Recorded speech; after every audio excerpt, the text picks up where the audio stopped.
I won the lottery and it ruined my relationship with my boyfriend and my family. I never thought winning the lottery would be anything other than a dream come true. But here I am, with more money than I ever imagined, and it feels like my life is falling apart. A few months ago, I bought a lottery ticket on a whim. I almost forgot about it until I saw the numbers on the news. I couldn't believe my eyes. I had won $600,000. At first, I was in shock. I called my boyfriend John and he rushed over, equally ecstatic. We were both over the moon, dreaming of what we could do with the money. But the dream quickly turned into a nightmare. It started with John. He began making plans for the money without really consulting me. He wanted to quit his job immediately, buy a luxury car, and invest in risky ventures. When I suggested we take things slow and maybe talk to a financial advisor, he got defensive. He accused me of not trusting him and said I was trying to control everything. Then my family got involved. My parents, who I've always had a strained relationship with, suddenly wanted to reconnect. They started dropping hints about their financial struggles and how they could use some help. My sister has always been jealous of me, outright demanded a share, saying she deserved it for all the time she supported me. It felt like they were all looking at me differently, like I was just a bank to them now. John became more distant and started spending a lot of time with his friends. He'd come home late, smelling of alcohol, and would argue about his spending habits and his new friends who seemed to only care about our money. The final straw came when he suggested we invest a large sum into a business venture his friend was starting. I said no, wanting to be cautious, and he exploded. He accused me of being selfish and not believing in him. The argument was so intense that he stormed out and didn't come back for days. During that time, my family's demands became more aggressive. My parents hinted that they were entitled to the money because they raised me. My sister called me greedy and accused me of abandoning my family. I felt trapped and overwhelmed, unable to make anyone happy. When John finally returned, we had a long, painful conversation. I realized that our relationship had become toxic, revolving around money rather than love and mutual respect. We decided to break up. He moved out, taking some money with him as a parting gift, and I felt a mix of relief and sadness. Now, I'm alone with my fortune, but I've never felt poorer. My family is barely speaking to me, and I've lost someone I thought I'd spend my life with. I've hired a financial advisor and a therapist to help me navigate this new reality, but the emotional toll is immense. Winning the lottery was supposed to be a blessing, but it turned into a curse. I wish I could go back to the way things were before, when life was simpler and relationships were genuine. I just needed to get this off my chest. Now for the top comments. You got the blessing of realizing who the people in your life truly were. $600,000 is not something to sneeze at, but after all the inflation, it's not the life-changing kind of money it used to be. I wouldn't even call it a fortune anymore. Pay off some debts. Treat yourself to something that isn't going to continuously drain your money. Nice houses and cars do this, as do subscriptions. And invest in yourself. I literally said out loud, quitting your job for $600K that isn't even yours? When taxes will take a large chunk of that. Not smart. He's definitely be one of those guys who goes bankrupt 3 years later. 3 years? You're being generous. Yep, I knew a guy who won $311,000 on a scratcher. He got about $150K take home. He blew it all in 8 months and had nothing to show for it. Not even a reliable car. I told him not to tell anyone. Think he listened? Nope. Told all sorts of people, and just like I predicted, they all had their hands out. Money changes things, often in ways we don't expect. It's a tough lesson, but now you know who truly has your back. Focus on protecting your mental health and finding real connections that aren't driven by money. I mean, I'm not sure what to do with the money in the first place. I'd love to put it in an S&P 500 or something similar, but it seems quite high at the moment. I will never buy luxury/sports cars or anything, but I'm not sure what to do with it, since I think I could lose $600,000 as easily as I got it. The S&P 500 always seems high. You should put it in an S&P 500 fund and forget about it until you are retirement age. You will have tens of millions. Also, stop telling people how much money you have. I think it's a double win. You can tell your family to get lost and found out about your partner's true colors. I would be so happy. Take a trip to somewhere you always wish to go. Have fun. Enjoy your life as it is now. I mean, I guess that would be lovely. I'll ask some friends if they want to join me in my adventure. Thank you. Please talk to a financial advisor first. I'm not saying don't enjoy the money and take a trip, but get a handle on the whole financial picture, including investment plans, before spending a bunch. Also, I'm guessing since you already gave your boyfriend a chunk of money, and considering his entitlement, I give it a very short amount of time before he is back saying he spent it all and you owe him. Please do not fall for that.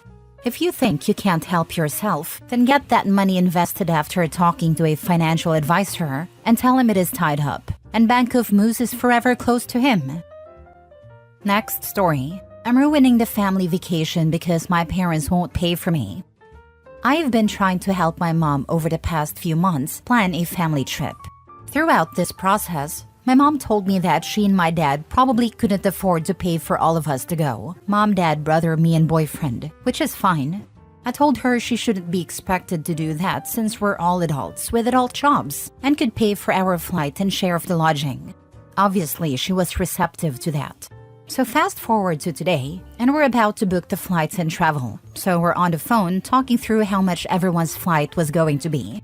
Since I hadn't talked to my brother personally, I asked if he was cool with how much the tickets were. Her demeanor immediately changed to nervous laughter, and she said that he didn't offer to pay, and so they were going to pay for him. And just because we offered doesn't mean he has to pay. For additional context, my brother is a civil engineering consultant, and he makes really good money. If I am being honest, I sort of suspected this, so I wasn't super surprised. However, I played it cool and said, "Oh, didn't realize he wasn't going to be paying for his portion." Predictably, my mom and dad launched into this defensive ramble. "Well, it's your fault you offered. We were going to pay for you until you offered." A lie. They also said I was acting entitled to their money, which is a recurring bit for them anytime money comes up.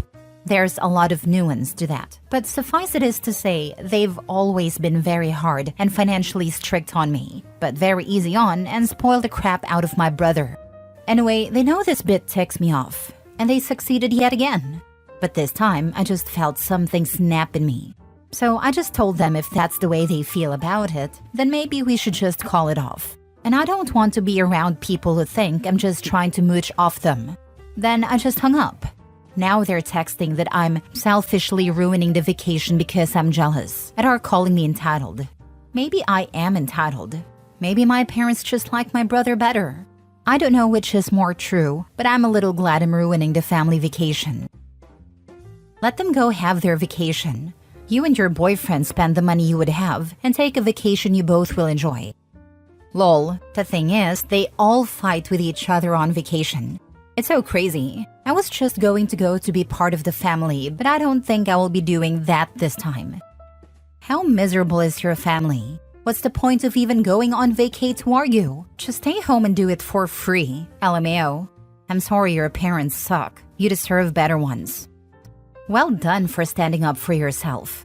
I would continue to ignore their guilt and go on a holiday that is about you and your boyfriend with no arguments. But remember, they spoil your brother. But when the chips are down, the chances of your brother taking time to help them out are slim. You and you alone will be expected to step up and sacrifice for them. Maybe now is a good time to think about what you want for this relationship going forward. It is absolutely alright to take massive steps backwards and not engage if that is what you want. Never let anyone guilt you into anything that you don't want to do. But remember, they spoil your brother. But when the chips are down, the chances of your brother taking time to help them out are slim. You and you alone will be expected to step up and sacrifice for them. This is so freaking real, you have no idea. They have even said as much. My mom's brother was the favorite of my grandparents too. He never got in trouble when he did dumb things, but my mom was grounded for 2 years for getting an attitude with my grandmother. He got away with everything and was constantly rewarded, even after he tried to end my mother. In the end though, he ran off with a rich woman, got married, and completely ignored our side of the family, even when my grandmother was dying. My mom ended up being the one taking care of her until her death, which took a huge toll on her and her health. My uncle wouldn't even give my mom one day off and care for her himself, and we couldn't afford to hire a nurse. It was hell for my mom, and my uncle didn't even go to her funeral. Don't let that happen to you. If you're able to do so, you need to put your foot down right now and tell them in advance that you see how you're treated compared to your brother. You see who they obviously love more, and because of that, he will be the one taking care of them as they age. You have to let them know not to expect you to take care of them. They chose their favorite child a long time ago, and they're going to live with that choice for the rest of their lives. I see what this exact situation did to my mom after she was made to care for my grandparents until their death. She's still not okay, and it's been 8 years. Don't let that happen to you. Tell them now. Last story. Got kicked out and now my family wants me to come back. 21 male here. I got kicked out of my mother's house end of August and left on rather bad terms. I have not exchanged a single word with my mother since then. For context, I have a full-time job since graduating a few months ago. My mother is a single parent and I am an only child. So since I was 11, it's pretty much just been us two in the house, with grandparents visiting every now and then. Though not a psychologist, I'd say she is a textbook case of narcissistic personality disorder with some bipolar disorder thrown in the mix. Though good luck to anyone who tries to convince her to get clinically evaluated. Honestly, I can't even blame my father leaving her. I remember as a little kid always feeling sorry for him as she threw things at him and around the house, while screaming so hard she shook. I just wish I chose to leave with him. I didn't because he always worked overseas, and I wasn't familiar with him at the time of their divorce. Once he left, all of that became targeted at me. I'd frequently get kicked out of the house for a night at a time, and come back in the next day to her acting as if nothing ever happened, and things seemingly returning to normal. If I didn't leave, she'd try breaking down the door of whichever room I was in. There are barely any doors left in the house that don't have holes from her shoulders slamming into them. She got physical with me, shoving, hitting, brandishing knives, until I started fighting back once when I became physically strong enough. She'd do this all while screaming that I was a mistake. I was the reason for her cancer due to the stress I caused her, etc. After leaving for college and coming back, it all started over again. I put up with her abuse until one day I kind of just decided I'd had enough and packed all of my things and left. I have since cut contact with her, and my extended family have been telling me to move back in with her as she doesn't have anyone else. Damn if that's my problem. I told them they weren't there to see how she treated me. I told them that I would consider going back if she ever apologized, and I can rest easy knowing that's something she'll never do. For the first time other than leaving for college, I feel like so much weight has been freed up. I'm renting an apartment with a few close friends, and going out with them after work is quickly starting to become some of my favorite memories. My only regret is the effect this is having on my grandparents. They seem heartbroken that I've left, and the fact that their daughter is living alone. She can live in with your grandparents. They can take your place as they seem to be so okay with that life. Please let them know how happy you are for them bringing her back into their fold. The grandparents are also implying that the mother's happiness is more important than OP's, which it isn't. He doesn't have to sacrifice his happiness and well-being in order to make his mother and grandparents happy. What gets me is that she is really horrible to my grandparents as well. They don't speak English and often need help with running errands, and she always brushes them off and berates them for being useless when they visit. So they've been coming less and less. So I guess I resent them too, for knowing how she is and still wanting me to make up with her. Like, why do I have to be the one to reach out to her and make things right after she kicked me out?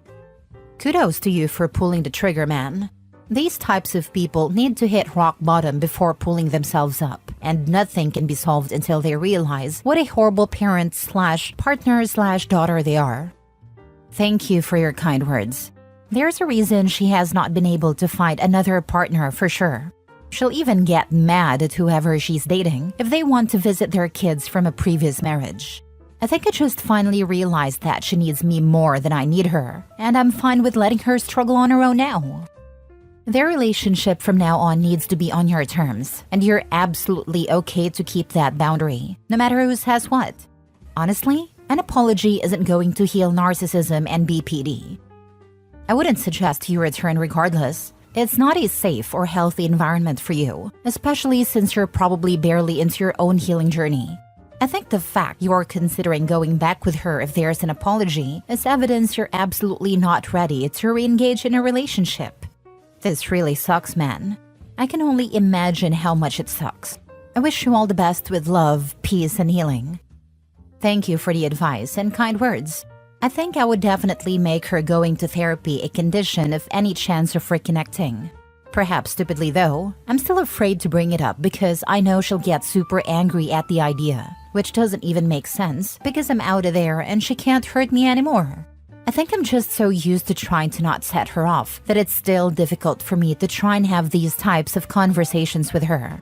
I actually realized somewhat early on in high school that my own personality was becoming similar to hers. I lost a lot of friends over it and even a relationship. So that was definitely a wake-up call for me. And I think that's the point where I realized that my mother's approach to life was the wrong one. It's been difficult trying to become my own person, but I like who I am now. At the end of the day, I think one day I would still like to be on good terms with her, as she is my mother, and a person she is when she's not having an episode is quite fun to be around, but not at the expense of myself.